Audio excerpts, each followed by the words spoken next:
Hola, mi nombre es José Roberto Rodríguez y es un gusto compartir contigo. Lección número 4, titulada Jesús, nuestro hermano fiel. El texto bíblico base para el estudio de esta semana se encuentra en el libro de Hebreos, capítulo 2, verso 14, en el cual leemos lo siguiente: Así que, por cuanto los hijos participaron de carne y sangre, él también participó de lo mismo, para destruir por medio de la muerte al que tenía el imperio de la muerte, esto es, al diablo. Para que Jesús cumpliera con su rol de hermano mayor para la familia de los redimidos, Él tuvo que participar de carne y sangre. Algunos toman el resto de este texto como si significara que Jesús destruyó el derecho de Satanás a gobernar sobre el hombre, el cual presuntamente le fue dado en el jardín del Edén por la rebelión de Adán. La idea es que Dios le quitó a Satanás el derecho de gobernar al permitir que Satanás le quitara ilegalmente la vida a Jesús en la cruz. Y el acto ilegal de Satanás contra Jesús le hizo perder su derecho a gobernar sobre el hombre. En esta forma de pensar, el resultado final es que el diablo no tiene derecho sobre aquellos que vienen a Dios a través de la obra de Jesús en la cruz. Si a partir del estudio que hemos tenido ya de Hebreos capítulo 1, planteáramos una rápida comparación con el capítulo 2, la base para el estudio de esta semana, podríamos decir que en Hebreos 1, Jesús es presentado como el Hijo de Dios y gobernante de los ángeles, mientras que en Hebreos 2 es el Hijo del hombre, el cual adoptó la fragilidad de la naturaleza humana hasta el punto de la muerte. Que en Hebreos 1 Dios dice a Jesús: mi Hijo eres tú, mientras que en Hebreos 2 es Jesús quien se refiere a los hijos de los seres humanos como sus hermanos. Que en Hebreos 1 Dios el Padre declara la soberanía divina de Dios el Hijo, mientras que en Hebreos 2 Dios Hijo manifiesta su fidelidad a Dios Padre. Que en Hebreos 1 se nos presenta a Cristo como el divino Señor, Creador, sustentador y soberano, mientras que en Hebreos 2 se le presenta como el sumo sacerdote humano, misericordioso y fiel.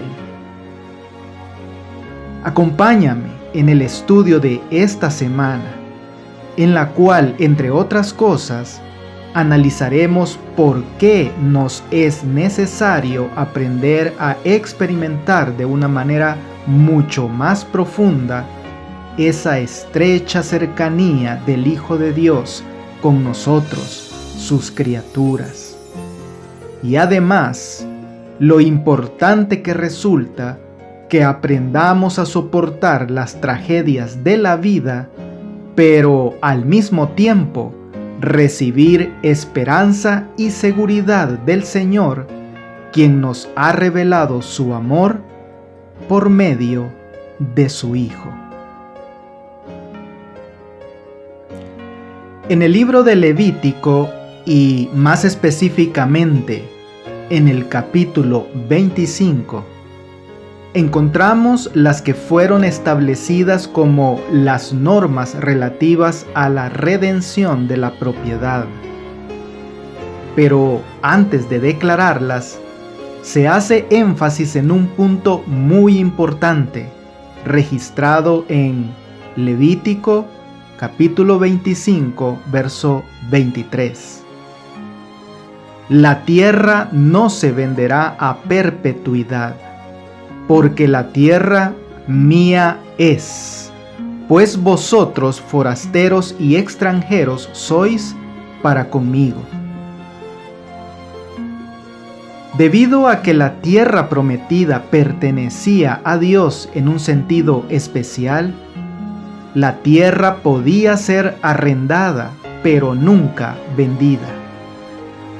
Sabemos, por ejemplo, que cada arrendamiento expiraba en el año del jubileo. Sí, aquel gran año sabático en el que se perdonaban las deudas, se reclamaban las propiedades y se proclamaba la libertad a los cautivos. Pero esperar 50 años es esperar mucho tiempo, ¿cierto? Y por esa razón, la ley de Moisés estipulaba otra alternativa. Levítico capítulo 25, verso 25. Cuando tu hermano empobreciere y vendiere algo de su posesión, entonces su pariente más próximo vendrá y rescatará lo que su hermano hubiere vendido. Esta redención de la tierra se realizaba a través de un pariente rescatador, el cual en hebreo se le conocía como Goel. El Goel era un pariente cercano determinado que tenía el derecho y la responsabilidad de hacer 3 cosas esenciales para un clan o familia. 1. El Goel rescataría a un miembro de la familia vendido como esclavo. 2. El Goel rescataría la tierra de la familia o la herencia vendida fuera de la familia. Y 3. El Goel vengaría el asesinato de un miembro de la familia. Cuando Adán y Eva pecaron, la humanidad cayó bajo el poder de Satanás, y como resultado, tú y yo no teníamos el poder para resistir al enemigo. Es más, nuestra transgresión requería una pena de muerte, que no podíamos pagar, por lo tanto, nuestra situación era aparentemente desesperada, ya que necesitábamos de un Goel, de un pariente rescatador. Hebreos capítulo 2, versos 14 y 15. Así que, por cuanto los hijos participaron de carne y sangre, él también participó de lo mismo, para destruir por medio de la muerte al que tenía el imperio de la muerte, esto es, al diablo, y librar a todos los que por el temor de la muerte estaban durante toda la vida sujetos a servidumbre. Pues aquí lo tenemos. Cristo Jesús en su gran amor estuvo dispuesto a convertirse en nuestro pariente más cercano, con el maravilloso objetivo de redimirnos. El Goel del cual nos habla Levítico es también una maravillosa imagen de Jesús, nuestro pariente rescatador. El Goel rescataría a los esclavos o la propiedad con dinero, pero tú y yo hemos sido rescatados no con cosas corruptibles, sino con la preciosa sangre de Cristo. Hemos sido hechos libres por derecho. ¿Qué nos toca? Pues reclamar y actuar en la libertad con la que el Cristo crucificado, pero también resucitado, nos ha hecho libres. Para muchos de aquellos creyentes a quienes iba dirigida la carta a los hebreos por parte del apóstol Pablo, el caminar con Jesús y sufrir por Jesús les acarreó resultados que en ocasiones no fueron muy agradables para ellos. Algo que resulta muy evidente cuando leemos la invitación que se les hace en Hebreos capítulo 10, versos 32 y 33.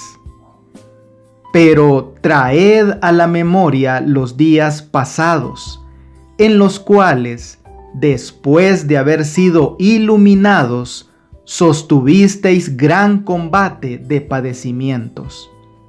Por una parte, ciertamente con vituperios y tribulaciones fuisteis hechos espectáculo, y por otra, llegasteis a ser compañeros de los que estaban en una situación semejante. Pero el rechazo de su misma comunidad judía y la vergüenza pública que sufrieron debido a su decisión de seguir a Jesús contrasta luego con la solidaridad de Cristo, ya que a pesar de ser uno con Dios, nos escogió como parte de su familia. Uno de los grandes personajes de la Biblia, cuyas decisiones ejemplifican lo que el Hijo de Dios hizo por nosotros, fue Moisés. Hebreos capítulo 11, verso 24 y 25. Por la fe Moisés, hecho ya grande, rehusó llamarse hijo de la hija de Faraón, escogiendo antes ser maltratado con el pueblo de Dios que gozar de los deleites temporales del pecado. De acuerdo a la pluma inspirada, el faraón había decidido hacer de Moisés su nieto adoptivo, el sucesor del trono egipcio. ¿Puedes tú imaginar todos los privilegios que abandonó cuando decidió identificarse con una nación esclava, sin educación ni poder? Moisés sabía que seguir el camino de Dios significaba ser maltratado, en vez de gozar de los deleites del pecado. Pero aunque el pecado tiene sus placeres, Moisés los vio como lo que son, algo pasajero.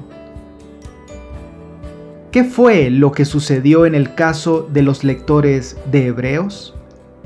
Pues que a pesar de su decisión de sufrir persecución y rechazo por causa de Jesús, llegó un momento en que muchos de ellos comenzaron a avergonzarse de él. Esta fue la razón por la que Pablo constantemente les llamó a retener la profesión de su fe y a no avergonzarse. Segunda de Timoteo, capítulo 1, verso 8. Por tanto, no te avergüences de dar testimonio de nuestro Señor, ni de mí, preso suyo, sino participa de las aflicciones por el Evangelio según el poder de Dios. Dios quiere que reconozcamos a Cristo Jesús como nuestro Dios y como nuestro Redentor, pues Él ha pagado nuestra deuda. Pero también nos invita a verle y reconocerle como nuestro hermano, siendo Él el primero de entre todos. Romanos capítulo 8, verso 29. Porque a los que antes conoció, también los predestinó para que fuesen hechos conformes a la imagen de su Hijo, para que Él sea el primogénito entre muchos hermanos. Si alguien viniera a ti con la pregunta, ¿cuál crees tú que es el fundamento del plan de salvación y tu única esperanza de vida eterna? ¿En qué texto bíblico podrías apoyarte? Pues Hebreos capítulo 2, verso 9 sería una muy excelente alternativa. Pero vemos a aquel que fue hecho un poco menor que los ángeles, a Jesús, coronado de gloria y de honra, a causa del padecimiento de la muerte, para que por la gracia de Dios gustase la muerte por todos. En el capítulo 1, el escritor de Hebreos demostró brillantemente la deidad de Jesús y su superioridad sobre todos los ángeles. Pero ahora, en el capítulo 2, él demuestra también la humanidad de Jesús. Y no solo eso, sino también las implicaciones de la humanidad del Hijo de Dios. Sí, porque Él adoptó nuestra naturaleza humana con el fin de representarnos y de morir por nosotros. Pero toda naturaleza humana está en riesgo de padecer ciertas deficiencias. ¿A qué clase de deficiencias nos referimos? Pues a aquellas que tienen que ver con la fragilidad de la condición humana y con su debilidad. El apóstol Pablo fue muy claro al contrastar esa fragilidad con otras clases de poder en Efesios capítulo 6, verso 12. Porque no tenemos lucha contra sangre y carne, sino contra principados, contra potestades, contra los gobernadores de las tinieblas de este siglo, contra huestes espirituales de maldad en las regiones celestes. Si bien la naturaleza de Jesús es divina, porque Él es Dios, estuvo dispuesto a experimentar la debilidad y la fragilidad de la naturaleza humana, en carne y sangre. Sí, porque Jesús no solamente parecía humano, era verdaderamente humano, realmente uno de nosotros. La diferencia estriba en que la naturaleza humana de Cristo no estaba ensombrecida por el pecado, tal y como sí sucede con nosotros.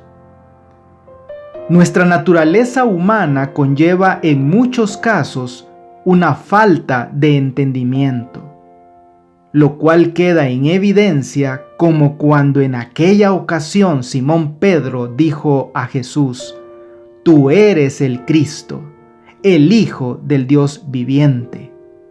Y en Mateo capítulo 16, verso 17, entonces le respondió Jesús: «Bienaventurado eres, Simón, hijo de Jonás, porque no te lo reveló carne ni sangre, sino mi Padre que está en los cielos». Pero cuando Jesús destruyó el poder del diablo, al morir por nuestros pecados como la ofrenda inmaculada, logró así nuestro perdón y reconciliación con Dios, otorgándonos el poder para vivir una vida justa a través del cumplimiento de la promesa del nuevo pacto, de escribir la ley en nuestro corazón y de esa manera guiar nuestro débil y frágil entendimiento al pleno conocimiento de la voluntad divina. Jesús se hizo carne y sangre como nosotros. Empecemos a vivir a la altura de su perfecto y maravilloso ejemplo. Si Cristo Jesús, siendo completamente divino, tuvo que adoptar nuestra naturaleza humana también de forma completa, ¿significa esto que Él tuvo que superar algún tipo de imperfección moral o ética? El autor de Hebreos, a estas alturas de nuestro estudio de la lección en esta semana, ha sido muy claro en cuanto a quién es Jesús, el resplandor de la gloria de Dios y la imagen misma de su sustancia. Y a la luz de Hebreos capítulo 4, verso 15, sabemos que no tenemos un sumo sacerdote que no pueda compadecerse de nuestras debilidades, sino uno que fue tentado en todo según nuestra semejanza, pero sin pecado. Pero cuando leemos un texto como Hebreos capítulo 5, verso 9, y habiendo sido perfeccionado, vino a ser autor de eterna salvación para todos los que le obedecen, entonces podríamos preguntarnos, ¿en qué sentido tuvo que ser perfeccionado aquel que ya era perfecto? Número 1. Jesús fue perfeccionado mediante los sufrimientos para convertirse en el capitán de nuestra salvación. Sí, porque no existían medios legales para salvarnos una vez que el pecado entró a este mundo y el enemigo pasó a gobernarlo. Pero cuando Jesús ofrendó su vida en la cruz como sacrificio, proveyó al Padre de esos medios.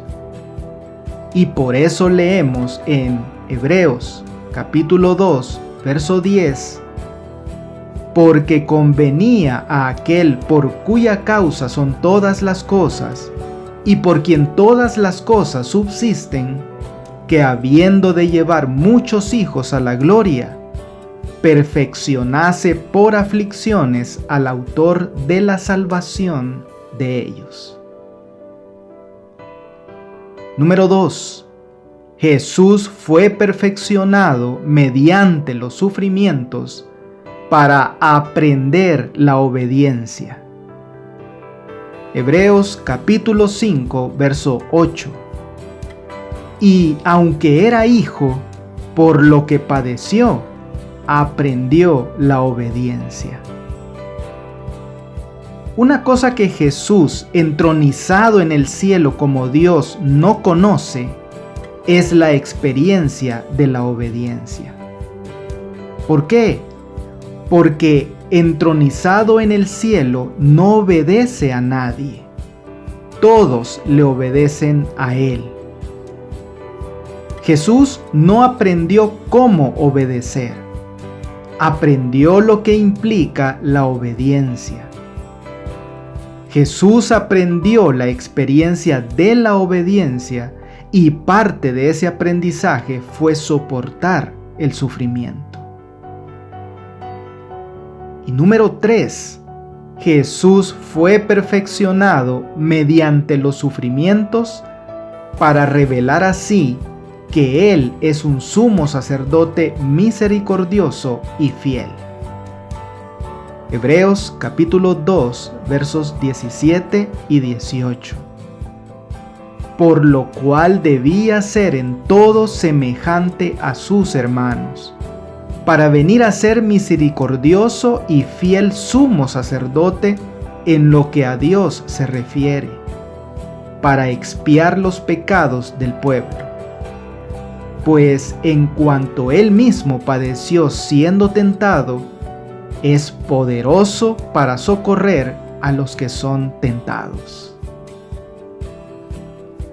Obviamente, los sufrimientos no hicieron que Jesús fuese más misericordioso, ya que fue precisamente su misericordia la que hizo que Él se ofreciera para morir en la cruz para salvarnos. Pero fue mediante sus sufrimientos que verdaderamente se expresó y se reveló la realidad de su amor fraternal. Que cada sufrimiento nos perfeccione a fin de ser aptos para estar con Jesús. Qué maravilloso ha sido recordar a través del estudio de esta semana y a la luz de las Sagradas Escrituras que tú y yo, siendo hermanos en Cristo, tenemos a Jesús como nuestro hermano mayor. E igualmente maravilloso es saber que somos hijos de un Padre celestial, amoroso, justo y misericordioso, ¿cierto? ¿Acaso una persona podría preferir ser hijo de alguien por encima de ser llamado hijo de Dios? Pues la Biblia nos cuenta de uno que así lo prefirió.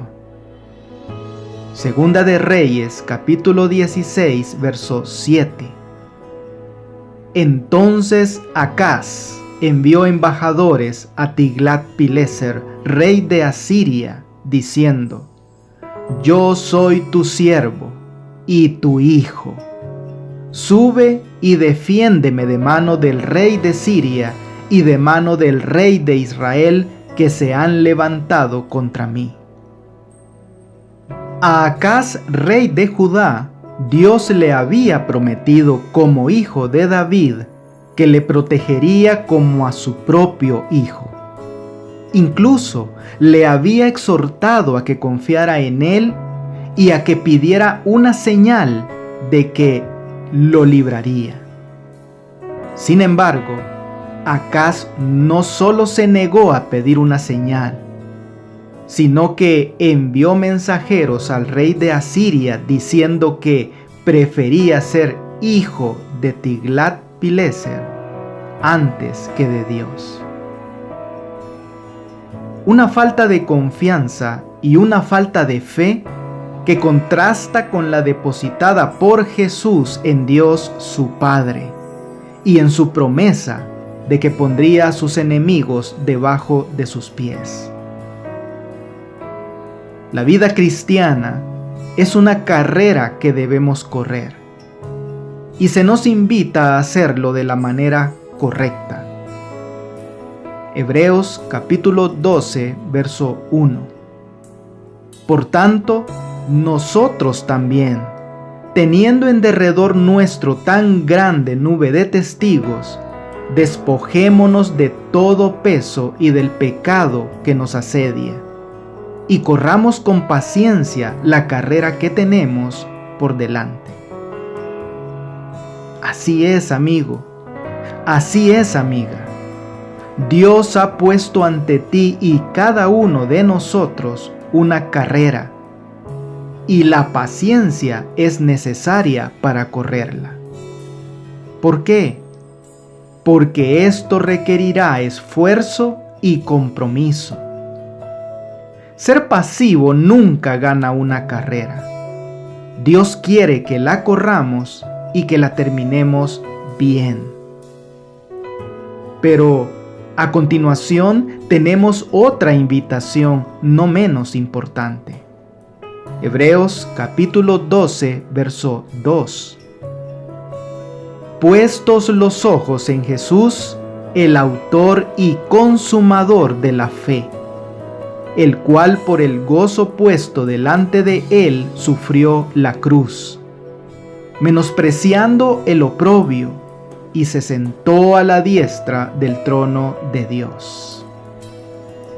Así es.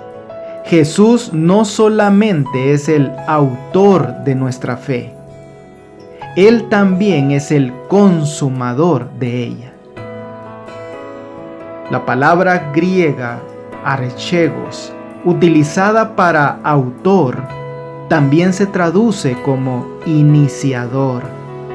Sí, porque Jesús es el pionero de la carrera, corriéndola delante de los creyentes.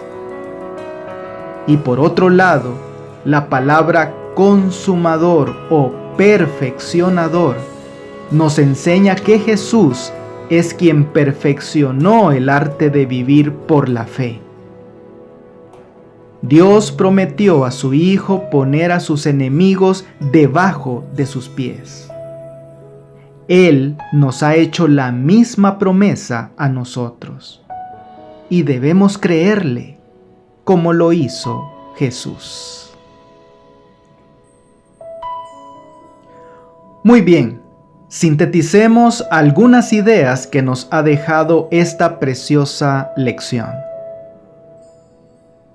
Número 1. Un hermano redentor.